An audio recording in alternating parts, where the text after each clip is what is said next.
you're wanting to move from the UK, you're feeling like you want to move, what are the trade-offs? We're going to look at it today. Hi, I'm Steffi from across the pond if we haven't met already, and I met and married an American hubby, moved to the USA for 18 years, then moved back to the UK for almost 2 years now. That's my little bit of history, and that's the background and the life experience I come with to this video today. So I'd like to share as I go my own life experiences. When I was first contemplating a move back, which wasn't my original plan, I had planned to stay here in the UK, my beloved England, the home country of my youth. I had originally come back to England to take care of my mum and be with her as she was getting older. But now she's not here anymore. She came to the end of her sweet days here. So then I was faced with, am I going to stay here or not? So when I came to that conclusion that I had the choice, and I decided to take the choice to move back to the USA. So for me, that was an option. But what I'm sharing today is a simple checklist really that I thought would be useful if I was contemplating moving for the first or even second time, and especially now over the 50 and 60 kind of era coming up in my life, that I would want that.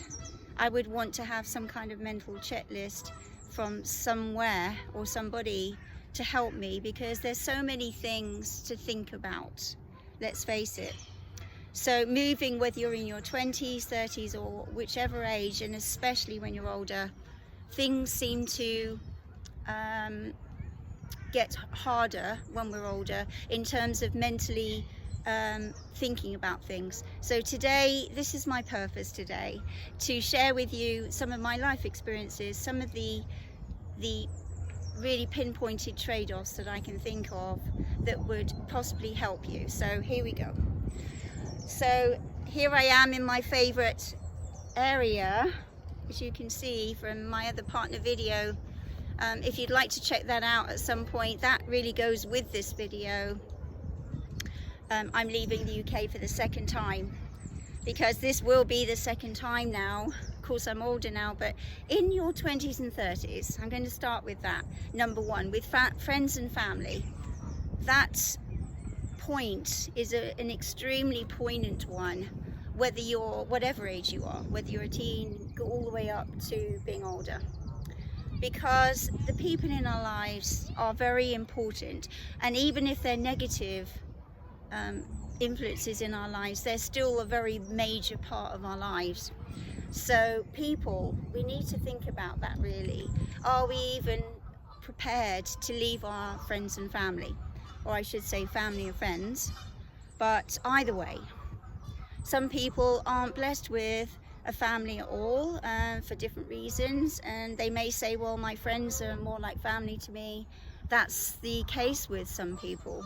But either one, whether you're thinking about your family here in England or the UK, or dear friends that you've known for a little while, they are a major part of our thinking. Are we prepared to leave them geographically? Now, nowadays we have online, of course, where we can keep in contact, WhatsApp, Facebook, wonderful ways that we can keep in contact with people. So it isn't like years ago. My dear Nan, she was married to somebody in the Navy, and I always remember her story, sharing it with us children, that when my mum had the measles when she was about 5, she wrote to her husband who was at sea, and she said, you know, my mum had some measles. So about 6 weeks went past and she received a letter back from him saying, oh dear, that's sad. And then another 6 weeks probably before he got her reply to that. So nowadays we do have much more of an instant communication, so that's a good thing to consider. So if we are very close to our family, at least we can do that, God willing. So that's really the first and foremost thing. If we're not prepared to leave geographically, or maybe we can't, looking at it the other way around, when I was in the USA, I really missed my family here, but I chose to stay with my hubby. Of course, I loved him, I wanted to take care of him. He had brain cancer, and so long story short there, I wanted to stay with him. How could I not be? So that was one of those situations, family situations, and people may say, well, I really like to move from here, but I just can't. So in that respect, in that case, it's not really workable, but it is something to consider when maybe that situation changes, improves, or whatever. So I do think, number one, before we start thinking about anything else, a trade-off between being able to spend time with our family or friends and going to a different country where those family and friends are not. So let's think about that. That's definitely something you need to think about, really delve deep in our heart. Now, some people might say instantly, well, I really don't see my family very much, which is a common reaction. I've heard that quite a few times. I live just down, in the next town or whatever, or they live, a county away, but I hardly ever see them. I think the key is, as I heard from another expat recently, to just literally sit down and be a bit ruthless with the figures and say, well, look, I spent this amount of time with whoever, my daughter, my son, my mother, whatever, the people that are dear to us. I spent this X amount of time with them. How much time would I spend if I was in another country? So for me, my perspective is going back to the USA. So bear in mind that everything I share will be with that perspective. But of course, there are other countries that Brits can easily at least look into, and I know one of them is Portugal. I've looked at that myself. They have a very favorable retirement visa apparently, and I'm hoping that's still around. I'm not sure what's happening with the countries. I'm not really up to date with visa requirements for different countries, but that's another point that I was going to make later on in the list. But just to finish off about the family and friends, I really think that we need to make sure in our hearts that we can do it, that we want to do it, and is it a trade-off that we're prepared to make for the benefits of the new life that we would have coming in the new country. So that would be the very first thing I would say. Let's look at that first on our checklist. So the next thing, if we haven't got some kind of money, job, passive income or whatever, it's going to be very difficult, of course. So I think the next thing on the line is, after we've thought about things with our friends and family, think about the job now. If you're younger, you might have transferable skills. In my situation, I trained as a teacher here in London long before I even met my American hubby. And then when I met him, I went over there, and I didn't teach all the time over there. I was homeschooling, I was working a home-based bakery, which, by the way, was an amazing experience for me. It was quite different, but it was something that I could do in America that I most likely couldn't do here. But I digress. Basically, job situation, unless you've got transferable skills that country, that new country that you're interested in or looking at is going to be inviting or wanting, that might be a sticky point. So even though these may seem pretty obvious to a lot of people, I still think it's worth going through this as a trade-off list, because we don't always think things through, believe me. When I first went to America on the first go around, it was a little bit different for me, because I met and married, fell in love with this American guy, and he was basically, it was much more beneficial for him as the breadwinner at that time, because we had a young family growing, starting and growing, and it just seemed like made sense for him to be over in the US, where he could be the citizen and earning money. Of course, I wasn't a citizen at that point. So over here in the UK, him being technically an expat, even though at that point I don't think that phrase was really used then. He was more like, you know, immigrant coming in, applying for a residency, of course, but in the meantime he had to have gift money. So it wasn't practical. It just wasn't practical with me being a dependent and having a young family. So off we went to the States, and that made sense for us. So in a way, it was a no-brainer at that point in our lives. We didn't think too much about it. I didn't sit down too much, even though I did struggle with a few points, namely, number one, friends and family. So, but there were other things as well. My actual job, which I absolutely loved. At that time I had a teaching post in Kent and I really enjoyed that. I up and left that to go as a trade-off, even though I wasn't thinking of it like that, but it was actually a trade-off, because when I got over to the USA, I had to learn a whole host of new skills for teaching in an American school. So that would be another whole video there, right there, and I may well do a few videos on American teaching and UK teaching, but I'm going to leave that one for now. I have my reasons. So, but job situation now, if you're in your 20s or 30s, much easier to have a really desirable trade-off, because it's quite possible that you could end up getting a job, say in USA or another country that you're looking at, and it would work out great because you have that youth. So when you're older, of course, I'm not being down on older people, I'm one now. I'm saying the realities of the situation. So the realities of the situation for many people are that they're not really sure what they would do if they moved out of the UK. I know that. I've talked to quite a few people about this subject and around this subject quite a bit now, you can imagine, in different environments, in different situations. And so the general feeling that I get from Brits themselves is that if they had the option, that they would definitely consider going. But that's my opinion.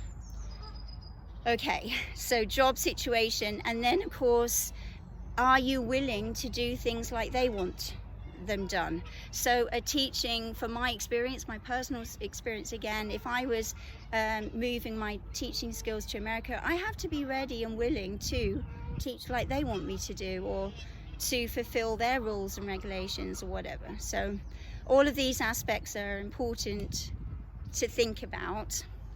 Okay, the next one, when I was thinking about moving back to the USA, I'm talking about the second time now, just recently, about maybe a year ago now, maybe a bit less than that, maybe 9 months, I asked a whole host of people, some good friends of mine in the US and the UK, please give me your feedback. What is your advice? Should I move back to the US or not? The US meaning that I have a real valid option there. I haven't really looked at any other options, not realistically, because I know so many people in Florida. I know how it works. I've lived there. I have work history there. I have friend history there. And I also have family history there now. My sister, even though she doesn't live in Florida, she does actually live in the States, in New York. So that means a lot to me too. But the maths, right. So the other day I took a very disciplined sit down and I added up some figures. I've done this before, but this time it was a bit more detailed. And so I actually listed all the main things that all of us have to pay for.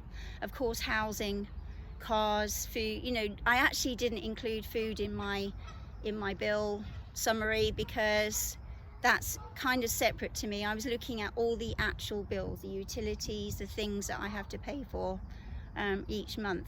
And so guess what? When I listed them and I was trying to be as realistic as close as possible, to be fair. And so I looked at both of the lists and I thought, this is expensive living in the UK. Now, obviously, nowadays, especially in the last year or so, this is not news at all. This is old news, Steffi. Don't tell us that, we know it already. all I'm doing today is reflecting on the reality so that we can move forward. It's more like a moving forward video. I'm sure millions of people are either sadly in the throes of suffering in this high cost of living. We've just had bills go up in April. People are not happy. Suffice it to say, they're not happy, and it's a mess. It's not happy situation for many people. I've just watched something else on YouTube recently about the very sad situation of some families not having enough money for their family meals, which is terribly sad. So looking at it overall, doing my maths, it was much cheaper to live in Florida. Now, I need to be fair. It's a fair test, as we teachers say. When we're teaching science, we have to teach the children how to do a fair test in science.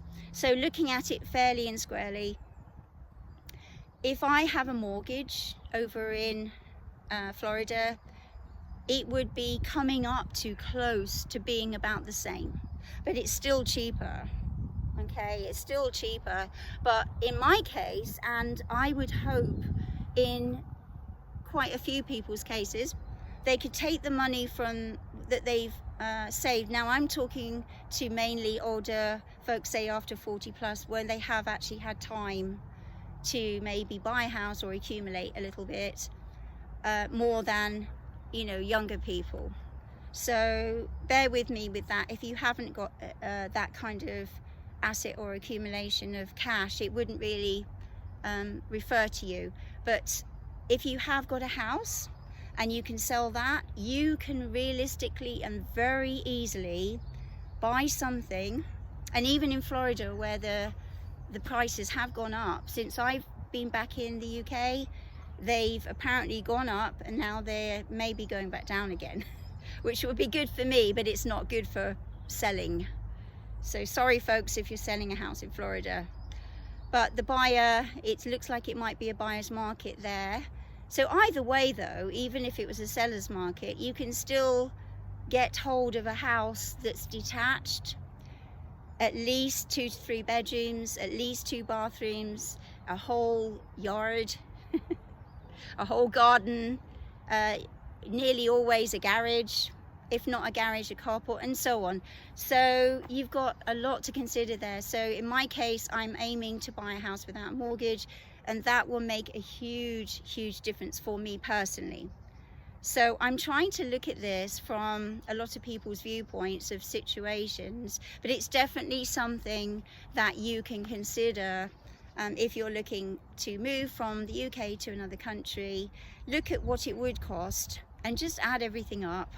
And even if you had a deficit, if you had, I would say, if you look at Portugal, for example, and you see that your costs would be about the same, hey, what are the other trade-offs? The trade-offs in other aspects are sun, warm atmosphere, and other things like that. So even if it's the same cost, we do need to look at this whole picture together, don't we? So for me, there's something I've noticed over here as well. My disposable income has gone down. And that's largely because I'm just focusing on paying my bills, keeping up with everything. There's not much left over, guys. There really isn't. And so this is a big consideration for me. So disposable income, that goes in with my maths, depending on which side of the pond you are. I tend to still say maths with an S because I grew up here. It's one of those garbage, rubbish words, you know? So I'm kind of stuck on the English words for the most part, but sometimes I actually do use the American words. But do the maths. Thank you, dear friend, who told me that. She said, Steph, do the math. So that's what I'm doing. I'm looking at what I could feasibly earn over there. Realistically, unless I'm blessed with something that I haven't thought of, I'm going to be earning less than in the UK overall. However, am I going to enjoy it more? Probably yes. Am I going to be happier in the different aspects of my life? Probably yes. So the little bit of less money there balances up the math. It balances up the cost of living and the other trade-offs that I'm making to be there.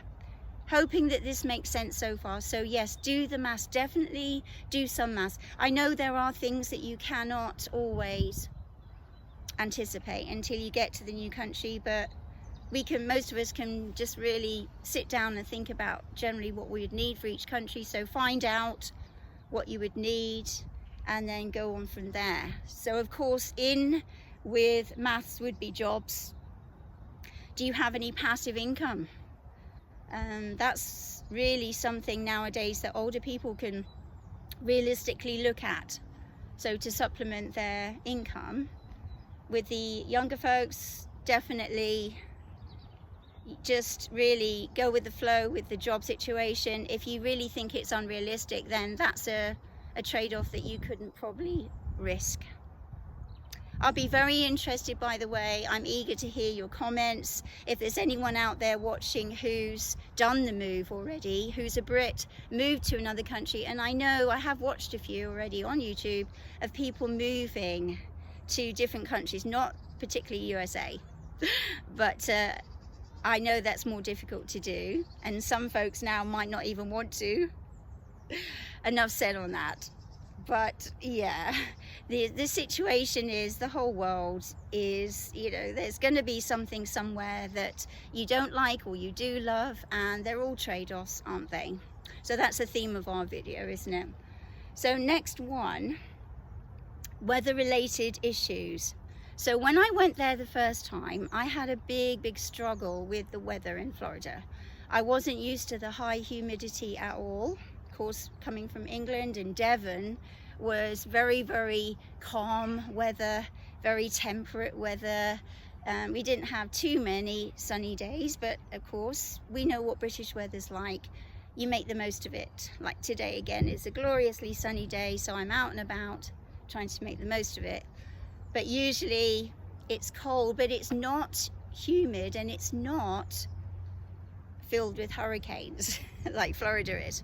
So when I went there, the fact that we had hurricanes regularly, especially between is it November and, forget the specifics, November to April?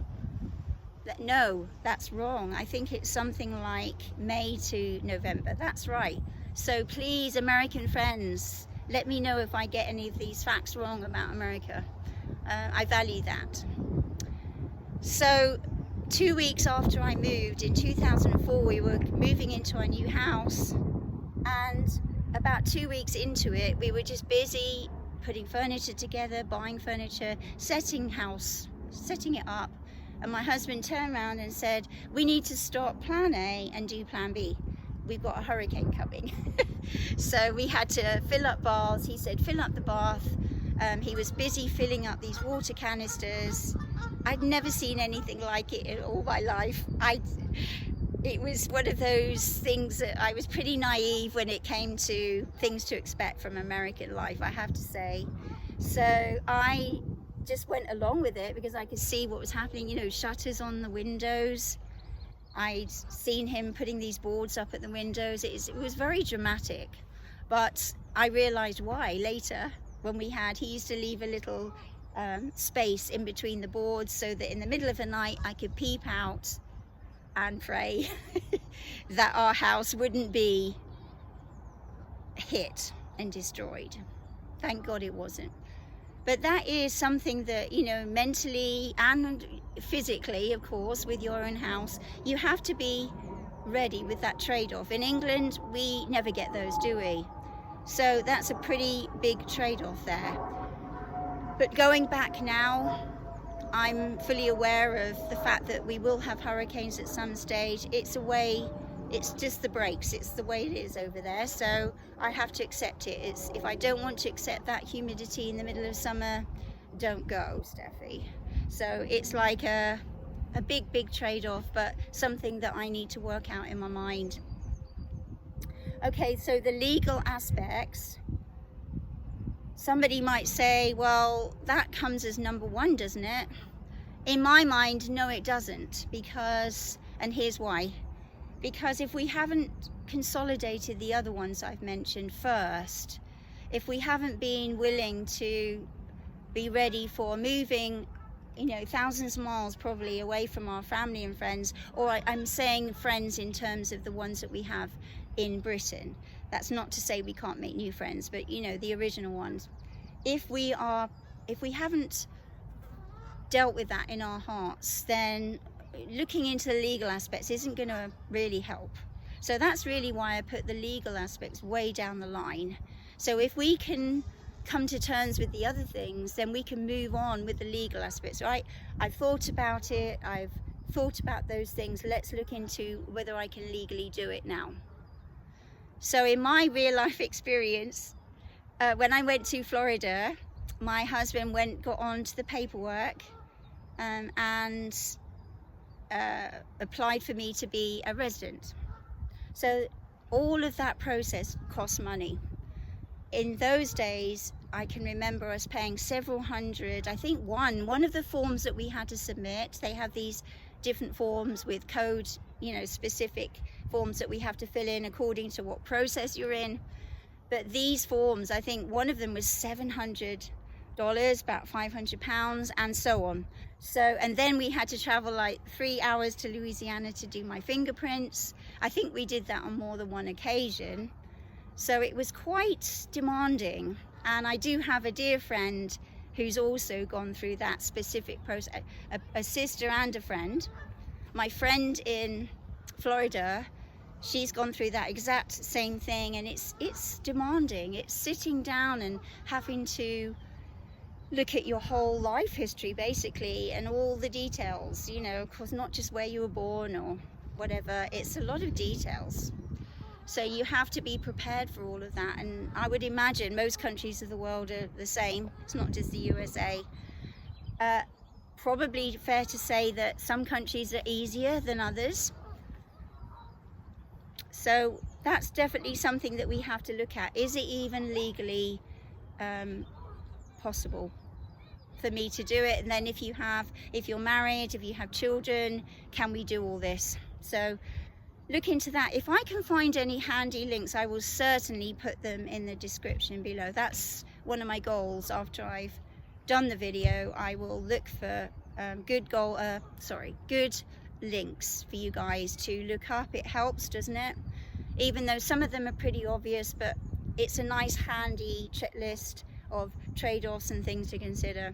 So trade-offs, in other words, in the context of trade-offs, when I moved to the USA the first time, I was very much a visitor. I was made to feel very welcome, but that was the USA. So that's the way Americans are. They are generally very friendly, very welcoming. They didn't make me feel like I shouldn't be there. They wanted me there. They were enjoying listening to my accent and just generally being welcoming. So that wasn't really an issue. It wasn't a trade-off at all, really, in that respect. Even though when I went for the jobs that I've gone to, I've had to make extra steps because of my work history being in the UK prior to that. So I did work at the airport for a while in Florida, which is very, very interesting. Another interesting experience, but very heavy scrutiny there. So you have to be ready to be in that status of things and not just be immediately accepted. Even though in the friendly stakes, the USA was very friendly, but in the formality stakes, I was definitely a visitor. I had to go through it. I had to go through the application for this and forms for that. You get my flow, I think, on that. So be ready for that. Okay, next one, medical costs. So this is a difficult one because the big trade-off is very obvious. The British here, they have the wonderful NHS. I know some complaints are made about it, but it is still a really good system, I feel. And I will really miss that if I go to, or when I go to the States. So it's definitely a trade-off in the other direction for me. So anyone thinking of moving, and if you want to move, it's definitely something to consider, isn't it? What are your medical costs going to be like? How are you going to get medical care if you need it or want it? What about prescription things, medicines? That would be definitely homework to do. Of course, I don't have to do all that the second time around, but the first time around I kind of did it in a roundabout way. I did it after I moved there. But it was a bit different for us because we had to hurry up and decide so my husband could get working and set up home. So it was a little bit different for me. But if I had been on my own, or if we had been deliberating, then we definitely would have had to have considered that over all. Now, so even things like having a baby, if you're wanting to have children, if you're in that kind of age range, you'll have to look at how much it's going to cost to have a baby abroad. I know in the USA they have a bad rap with that. It can cost thousands. But you can get insurance. I mean, you can get insurance for most things nowadays, and medical insurance, yes, that's another expense that you have to do your math with. But let's face it, if you add it all up, that extra cost of the medical bills, it's kind of outset by other expensive things here in the UK, such as houses. Houses, to me, in the UK, it's such an expensive thing, and it's really a sad subject for most people, actually, unless you've paid your mortgage off, you know, unless you're comfortable. But I would say not too many people are in that position. Most people are having to struggle to pay their mortgage and their bills. Okay. All right, so medical costs, just like a trade-off. For me, that's definitely a big trade-off in the loss area, because I would have to think about my medical care over there. But when I look at all the other things, I'm choosing I'll deal with that, and I'll find a good way of organizing that, God willing. Okay, so next one, you need to be ready to leave your friends that you have here in the UK. Are you ready for that? Some people might say, yeah, I'm definitely ready for that. And other people might say, well, I know it's going to break my heart to leave my bestie from school. So if you have got a history here, I know how it feels. I have a bestie from my senior school, high school. She now lives in New Zealand, and I miss her dearly. But she had her family circumstances and her choices and their trade-offs, and they decided to go to New Zealand. So similar thing to what we're talking about today. She looked at the trade-offs, they looked at the trade-offs, and it was good for them to go. But are we prepared for that? Are we ready in our hearts and minds to do that? So that's another good point. And when we get to the new place, unless we have existing friends who've already moved there or nearby, you know, you're not going to have any friends.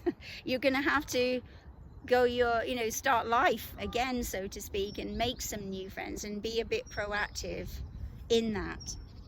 And especially when we get older, I think it's harder. I've noticed that since I've been back in England.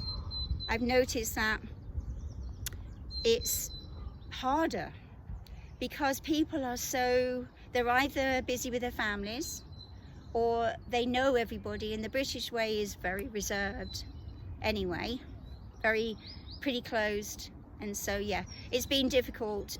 Really, I'm like an American expat coming here, aren't I, as well as a Brit coming home. It's been a bit of a double-edged sword for me, and that's a lot of the reason why I wanted to start this channel, to share all my conflicting emotions and feelings and my journey. All right, so the last couple really. So if you have any long-term goals in Britain, in the UK, when you move, if you do, you're going to have to think about the trade-off there. Can I continue with that long-term goal when I get to the new country? Or is it something I'm going to have to either forget, or is it something I can modify and adjust and then keep the long-term goal, but just modify it to the country.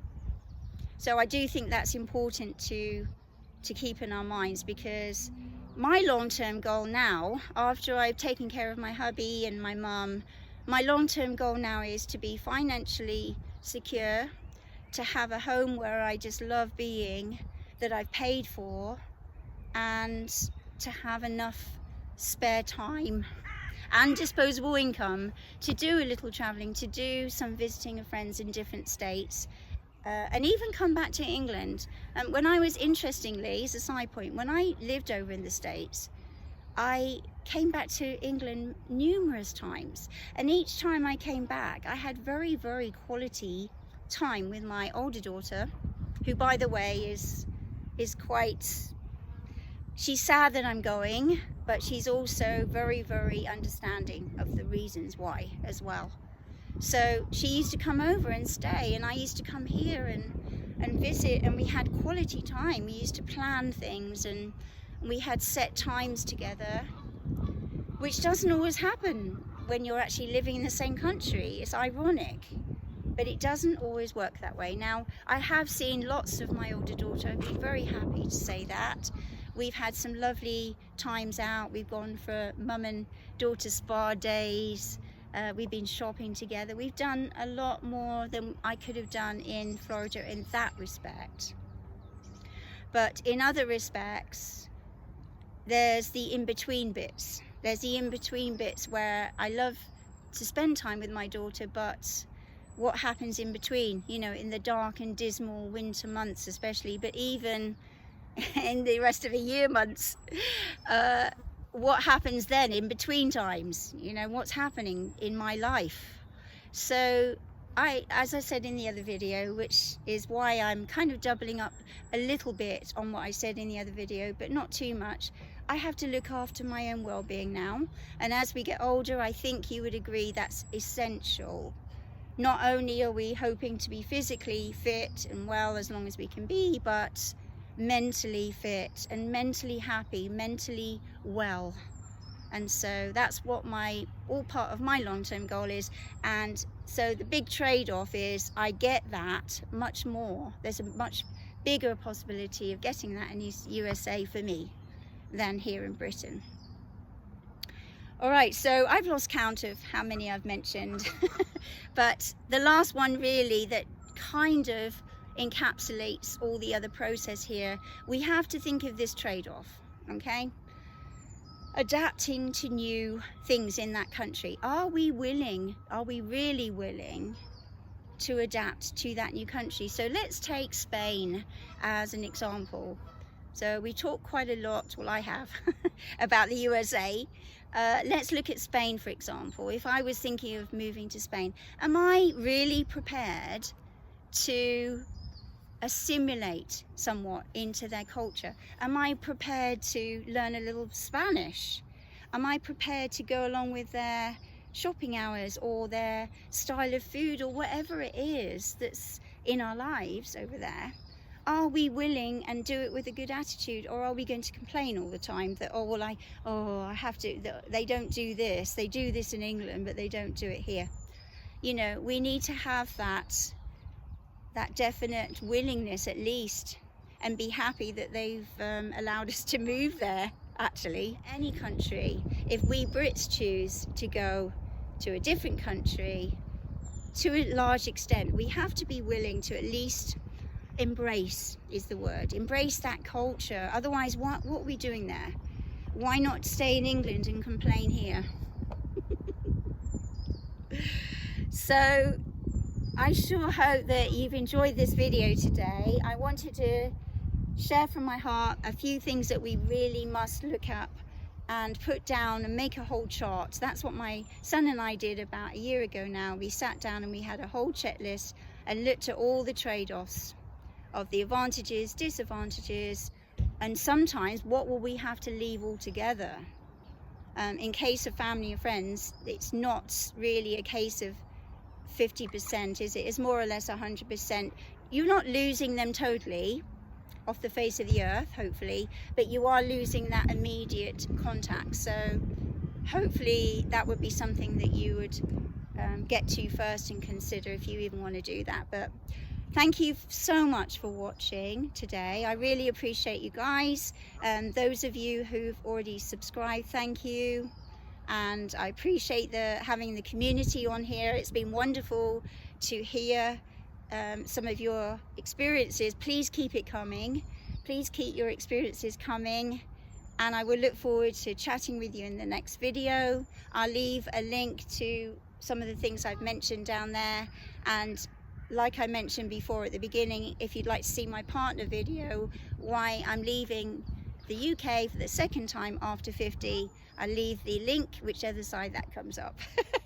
All right, see you guys soon. Cheerio.